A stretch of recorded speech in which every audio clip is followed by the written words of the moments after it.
کبھی کبھی ڈر لگتا ہے کہ خدا نے کسی قوم کو اگر چھوڑنا ہو تو اس کی علامات کیا ہیں، کہ جیسے اب اس قوم میں نئے سے نیا فتنہ آ رہا ہے اور ڈر لگ رہا ہے کہ ہر روز ایک نئی چیز آتی ہے اور ہم فال کرتے جا رہے ہیں. جس طرح ٹرانسجینڈر ایک نیا تھا، حالانکہ ہم لوگ خود کہتے تو ہیں کہ ہم دین پہ چل رہے ہیں. تو اس کی کیا علامات ہوتی ہیں کہ خدا نے کسی قوم کو اس کے حال پہ چھوڑ دیا ہے؟ تو جو تھوڑے لوگ بچ جائیں گے اس میں مطلب سروائیو کرنے والے، کیا وہ بھی اس کے ساتھ رگڑے جائیں گے جس طرح زلزلے میں کچھ نیک لوگ بھی مارے جاتے ہیں؟ بسم اللہ الرحمن الرحیم. بڑا گہرا سوال ہے اور یوں سمجھے کہ دین کے ایک بہت اہم شعبے سے متعلق ہے یہ سوال. اور اس کو اگر میں ری شیپ کروں تو یہ ہوگا کہ فتنے کی کیا حکمت ہے. اور میں ان کے سوال کو اگر بالکل دوسرے انداز میں سامنے رکھوں تو فتنے تو آ رہے ہیں اور ہر دور میں آتے رہے ہیں، تو خود فتنے کی حکمت کیا ہے؟ اللہ تعالیٰ قادر ہے، وہ چاہتا تو فتنے نہ آتے. اس سوال کی طرف یعنی اس کے جواب کی طرف آنے سے پہلے میں چاہتا ہوں کہ ذرا اس کو ذرا اور گاڑا کر لوں کہ آخری دور کے بارے میں آتا ہے کہ فتنے پے بپے آئیں گے. بلکہ ایک روایت میں الفاظ یہ ہیں کہ جیسے تسبیح کے دانے ٹوٹ جاتے ہیں اور پھر دانے گرتے ہیں، وہ جب دھاگا ٹوٹ جاتا ہے تو دانے گرتے ہیں اور یکدم گرتے ہیں، تو اس طرح فتنوں کی گویا یلغار ہوگی. اور ایسی یلغار ہوگی کہ ایک آدمی صبح مومن ہوگا تو شام کو کافر ہوگا، اور شام کو اگر مومن تھا تو صبح کافر ہوگا. یعنی اس درجے فتنے آئیں گے. تو اب آپ سمجھ لیجئے کہ دنیا اللہ تعالیٰ نے امتحان کے لیے بنائی ہے. فتنے نہ ہوتے تو امتحان کیسے ہوتا ہے؟ ہر وہ شے جو ہمارے ساتھ ضروری ہے اپنے اندر ایک فتنہ بھی رکھتی ہے. آنکھوں کے بغیر کوئی زندگی ہے؟ کوئی زندگی نہیں ہے. لیکن آنکھوں میں بھی ایک فتنہ ہے، اگر ان کا غلط استعمال ہوگا تو فتنہ ہے.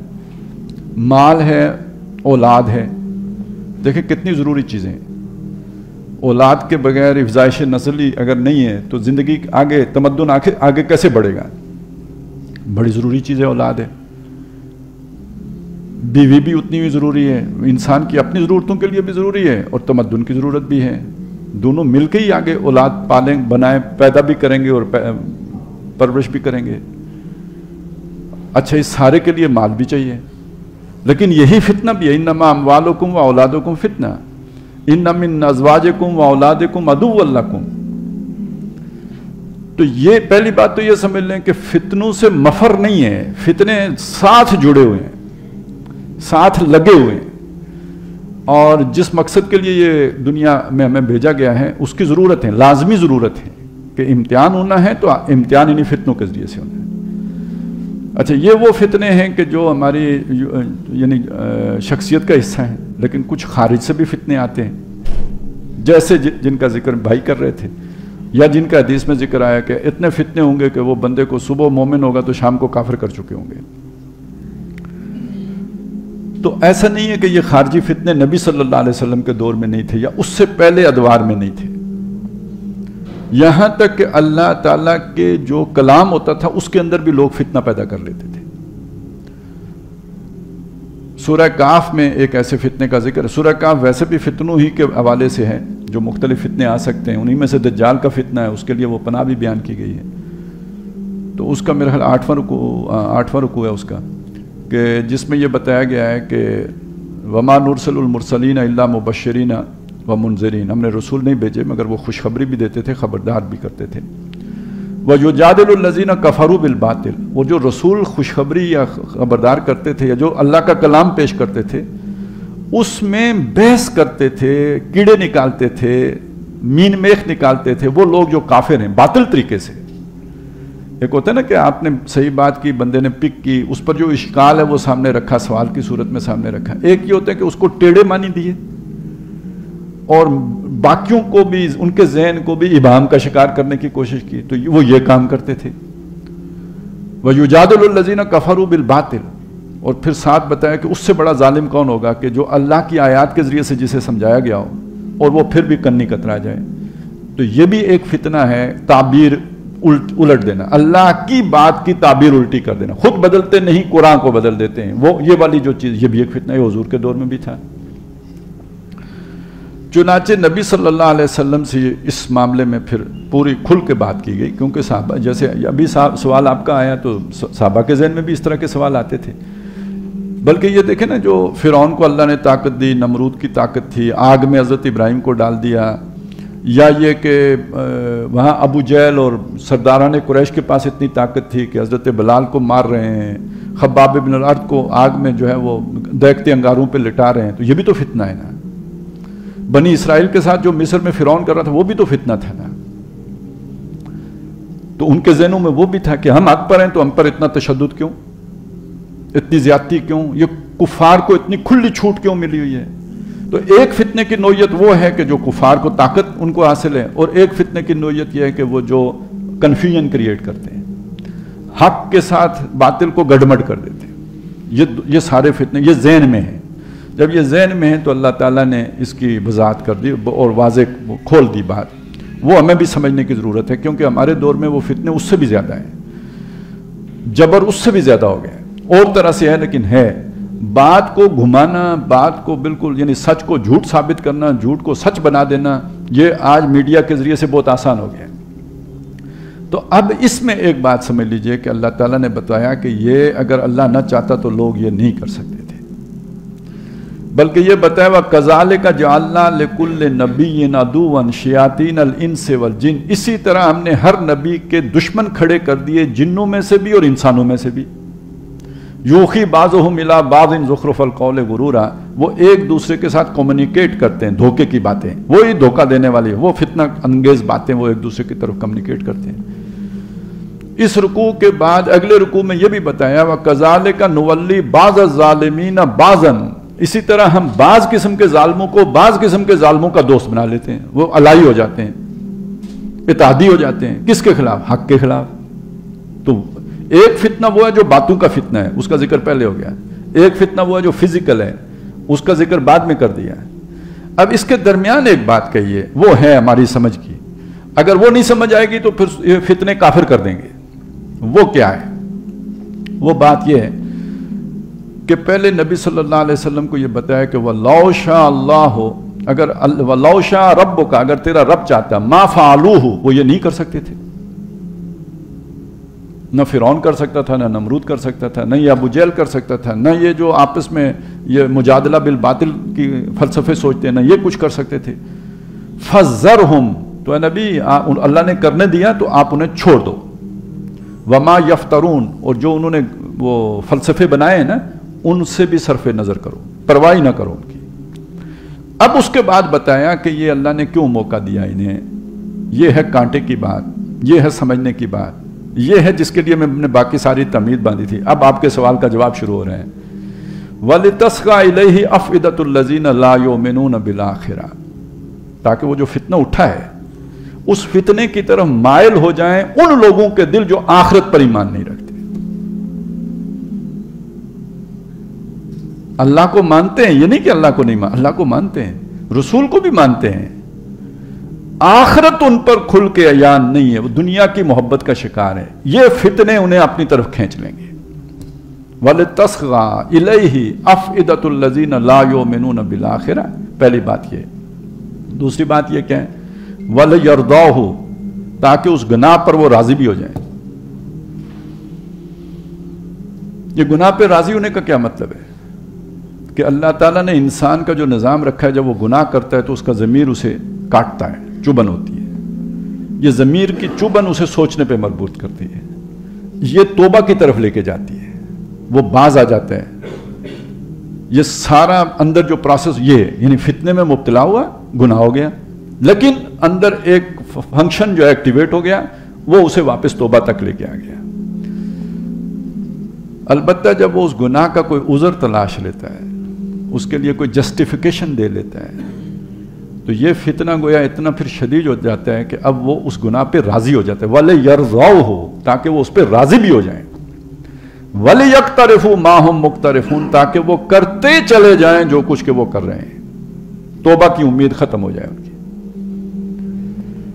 تو فتنے کا تعلق انسان کے ایمان کی آزمائش کے ساتھ آ گیا. یہاں پہ بات بالکل کھل کے آ گئی، اور ساتھ یہ بات واضح ہو گئی کہ ان فتنہ گروں کو اللہ نے یہ موقع اس لیے دیا ہوا ہے کہ جن کے ایمان میں کوئی کمی ہے تو اس کمی کا ازالہ ہو جائے، ازالہ نہیں، اس کمی کے نتیجے اگر اس کا ازالہ نہیں ہو سکتا تو وہ ہمیشہ ہمیشہ کے لیے اس فتنے کی نظر ہو جائیں، یہ چھٹ کے علیحدہ ہو جائیں، یہ اس طرح کے کمزور لوگ جو ہے وہ حق کے ساتھ رہیں ہی نہ، چھنٹی ہو جائے۔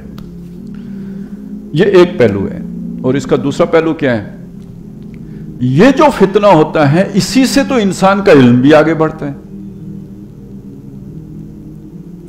ایک چیز جو آپ کی سمجھ میں آئی، ایمان باللہ ہے یا ایمان بالآخرہ ہے یا دین کی کوئی بھی بات ہے جو آپ کی سمجھ میں آئی، یہ ابتدائی نالج ہے آپ کا۔ اس پر جب کوئی کراس کوسچن ہوتا ہے، اس پر جب کوئی اعتراض آتا ہے، اس کے مقابلے میں جب ایک دوسرا نیریٹو آپ کے سامنے آتا ہے، اگر تو وہ نیریٹو آپ کو بہا کے لے جاتا ہے جیسے کہ ابھی ہم نے پڑھا، تو پھر تو آپ تو گئے، کام سے گئے۔ لیکن یہ کہ آپ کا دل اس نیریٹو کو نہیں مانتا، تو اب ایک اشکال پیدا ہو گیا ذہن میں۔ یہ اشکال آپ کو چین نہیں لینے دے گا، یہ آپ کو سوچنے پہ مجبور کرے گا، یہ آپ کو مزید غور و فکر پر آمادہ کرے گا۔ جب تک آپ اسے برج نہیں کریں گے، جب تک آپ کے دماغ میں سکون نہیں آ سکتا، ذہنی سکون آپ کو حاصل نہیں ہو سکتا، آپ کی رات کو نیند اڑی رہے گی۔ اسی کشمکش میں گزری میری زندگی کی راتیں، کبھی سوز و ساز رومی، کبھی پیچ و تاب راضی، تو اب یہ پریشانی آپ کو لاحق ہو گئی۔ اور ایک کہیں قرآن پڑھتے ہوئے، کہیں سوچتے ہوئے، کہیں غور و فکر کرتے ہوئے جھماکہ ہوتا ہے، اس مسئلے کا حل نکل آتا ہے۔ اب جب حل نکل آتا ہے تو آپ کے جو فہم کی سطح تھی، اس مسئلے کو جو سمجھنے کا آپ کا لیول تھا، وہ اس سے زیادہ آگے آپ چلے گئے یا نہیں چلے گئے، زیادہ ڈیپتھ میں چلے گئے یا نہیں، زیادہ گہرائی میں سمجھ میں آ گیا یا نہیں آ گیا۔ تو گویا ہمارے علم کا، ہمارے فہم کا، ہماری حکمت کا، ہماری وزڈم کا آگے بڑھنے کا راستہ بھی یہی ہے کہ جب آپ ایک دعویٰ کرتے ہیں، اس دعوے کا ایک جواب دعویٰ آتا ہے، اس جواب دعوے کے مقابلے میں جب آپ سوچ و بچار کرتے ہیں تو آپ کے علم میں ایک سٹیپ کا اضافہ ہو جاتا ہے۔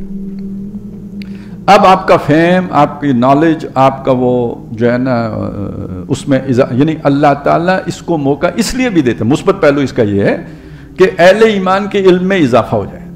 اب یہ جو میں نے دوسری بات کہی ہے، اس کی میں مثال آپ کے سامنے، بہت سی مثالیں، ایک سادہ سی مثال ہے وہ میں رکھ دیتا ہوں، کیونکہ بعض جگہوں پہ بڑا مشکل مقامات بھی ہیں، وہ ذرا سمجھانے کے لیے زیادہ وقت لگے گا، تو میں ایک جگہ سے آپ کے سامنے رکھتا ہوں۔ سورہ مدثر آپ کے پتہ ہے 29ویں پارے میں ہے سورہ مدثر،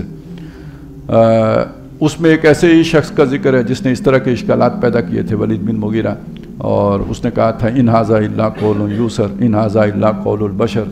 ساتھ ایک اور مسئلہ بھی کھڑا ہو گیا تھا کہ جب اللہ نے کہا کہ ادھر دوزخ کے اوپر 19 ہیں، علیہا 19 کہ 19 فرشتے وہاں پہ تعینات ہیں، اب اس 19 پر ایک مغالطہ پیدا کیا کہ انہوں نے تاثر یہ دیا مشرکین نے کہ 19 افراد ہوں گے، فرشتے نکال دیا، افراد ہوں گے، یعنی انسان ہوں گے 19۔ تو انہوں نے کہا یار 19 بندوں کو قابو کرنا کیا مشکل کام ہے، ہم ہزاروں ہیں تو 19 کو تو قابو کر لیں گے، تو دوزخ سے بھاگ جائیں گے، کیا مسئلہ ہے بھاگنا۔ ایک کوئی بہت بڑا پہلوان تھا نامی گرامی، اس نے کہا کہ 17 کو تو میں قابو کر لوں گا، باقی 2 کو آپ دیکھ لیجئے گا۔ تو مسئلہ ایشو ہی کوئی نہیں یار، یہ دوزخ سے ہمیں ڈرا رہے تھے، ٹوٹل 19 بندے ہوں گے پولیس والے وہاں، تو ان کو مار بگانا کیا مسئلہ ہے، اسلام آباد پہ ہم قبضہ کر لیں گے جیسے پولیس کو بگا کے، تو اسی طرح ہم دوزخ کو بھی آزاد کرا لیں گے۔